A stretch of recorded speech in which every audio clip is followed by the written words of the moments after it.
Boa tarde a todos. Sei que a sessão já vai tarde, mas eu não posso deixar de começar por agradecer ao reitor António Fontainhas o convite para aqui estar presente e faço com o maior prazer e, sobretudo, como também o Dr. Silva Penedo já aqui o disse, de reconhecimento pelo trabalho do António Fontainhas, da sua equipa e de todos aqueles que conseguiram posicionar a UTAD naquilo que é uma universidade na Europa, numa zona tão pobre e com os problemas que sabemos ter. De facto, o posicionamento e o trabalho feito pela UTAD nos últimos anos é um orgulho nacional e, por isso, aqui estamos todos, certamente também na presença de tantos de vós que contribuíram para este esforço liderado pelo António Fontainhas. Mas hoje permitam-me também fazer referências e começar por 3 notas muito breves. 24 de março é o Dia do Estudante e, por isso, vivam os estudantes, porque é aqui que para nós estamos.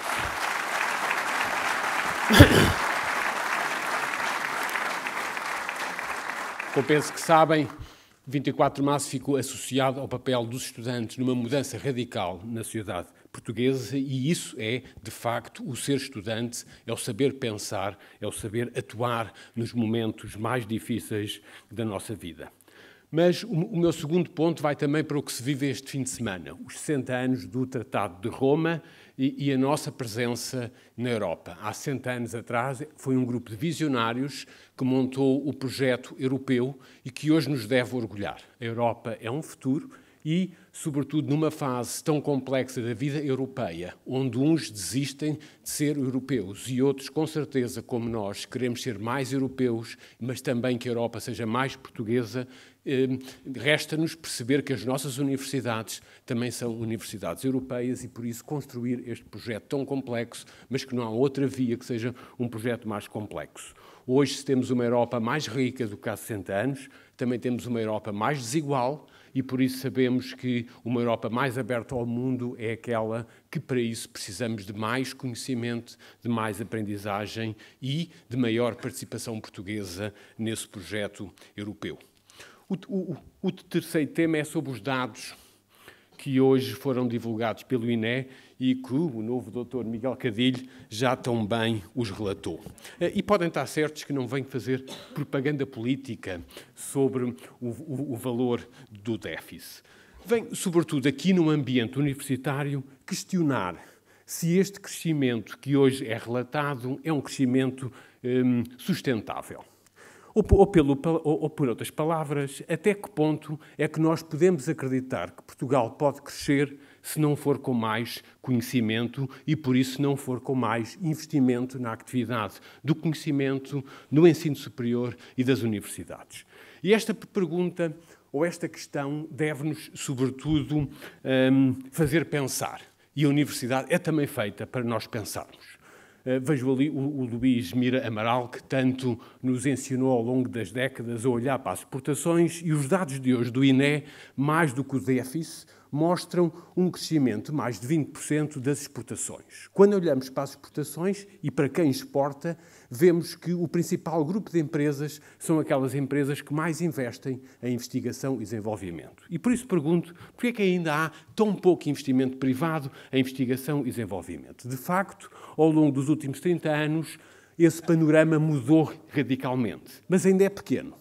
E, de facto, quando olhamos para o período tão complexo de recessão económica, percebemos que foi, efetivamente, o investimento privado que teve a maior queda em termos do esforço na produção e na difusão desse conhecimento. E, por isso, os dados que hoje são publicados devem-nos fazer pensar, e a nós, ao coletivo também do ensino superior, o que é que podemos fazer para que este crescimento seja mais sustentável e, por isso, se possa basear mais fortemente na difusão e na produção do conhecimento.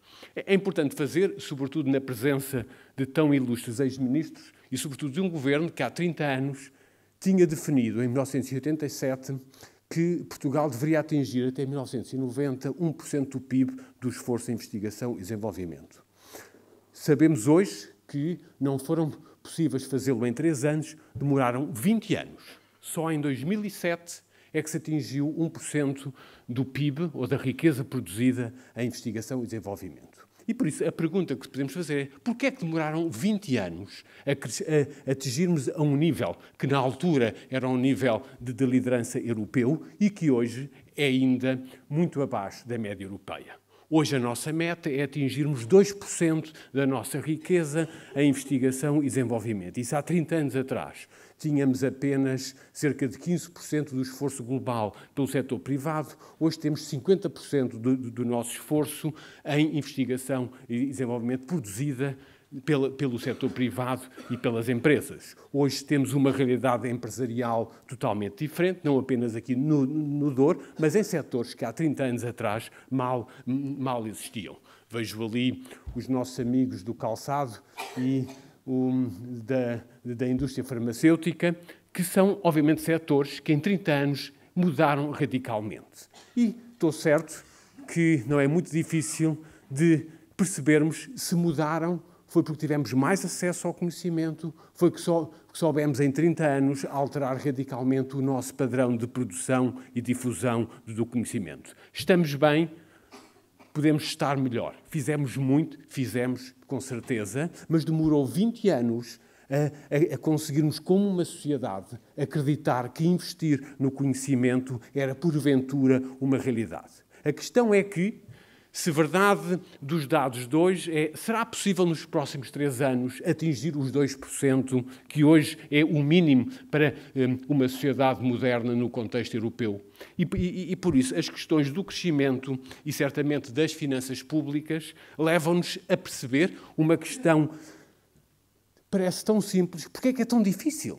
Porquê é que é tão difícil para o pensamento económico investir nas pessoas e investir no conhecimento? Isto pode ser ridículo, de certa forma naive este pensamento, mas por alguma razão os economistas acham que é tão complexo investir no conhecimento e investir nas pessoas, porque naturalmente não é direta essa transferência entre o investimento nas pessoas e no conhecimento e o desenvolvimento económico. Sabemos que é um processo complexo, que requer um conjunto de atores, de instituições, de incentivos e no final de vida, como também aqui o exemplo dos bagos de uva nos trouxeram tão bem, de um contexto socioeconómico que efetivamente favoreça aos mais vários níveis um contexto de produção e de difusão do conhecimento. Acreditar no conhecimento e acreditar no investimento no nosso ensino superior é, porventura, um dos desafios hoje mais críticos da sociedade portuguesa, que não pode olhar para estas instituições como uma despesa, mas como um investimento no futuro. E por isso é que também decidi vir aqui, não apenas para participar neste doutoramento honoris causa, mas para reconhecer o trabalho único feito pela equipa do António Fontainhas e pela UTAD durante os últimos 4 anos, num processo claro de reposicionamento daquilo o que deve ser uma instituição de ensino superior numa zona e num contexto nacional, local e certamente europeu. E acredito que hoje há 3 grandes desafios, não apenas para a UTAD, para o nosso ensino superior e, portanto, certamente para os portugueses. Primeiro, alargar a base social do ensino superior. Ainda só cerca de 1 em cada 3 jovens de 20 anos participam no ensino superior. É brutal o avanço feito nos últimos 30 anos, quando apenas 15% desses jovens participavam no ensino superior. Mas se esse avanço foi feito, é ainda pouco. Hoje temos ainda cerca de 2 jovens em cada 3 de 20 anos não poderem participar no ensino superior e, por exemplo, de todos aqueles que acabam o 12º ano, há 20 mil por ano que abandonam os estudos aos 20 anos. E, portanto, o nosso esforço coletivo em alargar esta base, em criar um ecossistema verdadeiramente resiliente a todas as mudanças sociais e económicas, passa certamente por melhor acreditarmos numa sociedade mais educada, uma sociedade onde percebe que aprender é um esforço, mas é um esforço que vale a pena. E o segundo é, certamente, essa abertura da base social do conhecimento só pode ser feita reforçando o topo do nosso sistema científico e tecnológico, porque não podemos apenas difundir o conhecimento, temos que estar também na frente da produção, certamente com opções face à nossa dimensão, naturalmente num contexto europeu e cada vez numa sociedade mais globalizada.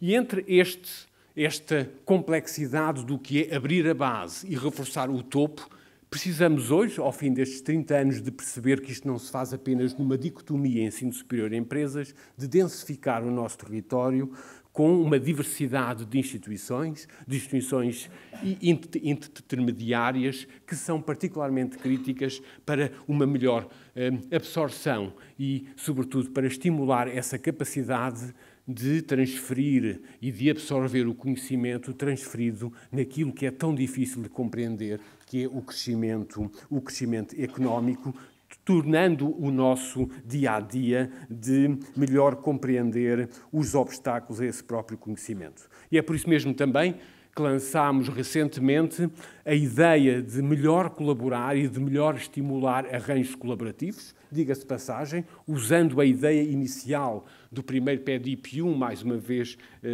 lançado pelo Luís Mira Amaral, não apenas de criar centros tecnológicos em algumas áreas do conhecimento, mas garantir que esses centros, essas instituições, esses arranjos colaborativos, hoje têm que ter obrigatoriamente uma ligação ao conhecimento, à produção do conhecimento e àqueles que se dedicam à atividade científica diária. E por isso, por um lado, abrir a base e chegar a todos. Por outro lado, reforçar o topo do melhor que se faz na atividade científica, mas também diversificar e densificar o nosso território com instituições intermédias, são 3 pilares críticos da política científica, que só é uma realidade se acreditarmos que o crescimento só é sustentável se for com mais conhecimento, se for com mais esforço de aprender.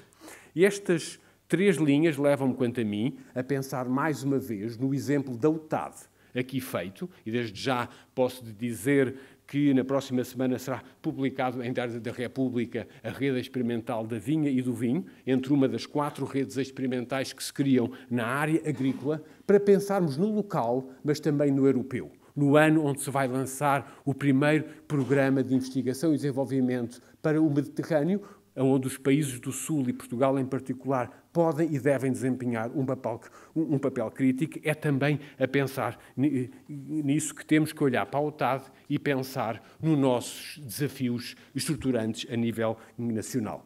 E aquelas 3 questões que vos lancei, alargar a base, reforçar o topo e densificar o território, passam, quanto a mim, por 3 questões que hoje é preciso perceber também: as universidades maiores, as mais pequenas, os institutos politécnicos e a diversidade do nosso sistema. Por um lado, a questão relacional.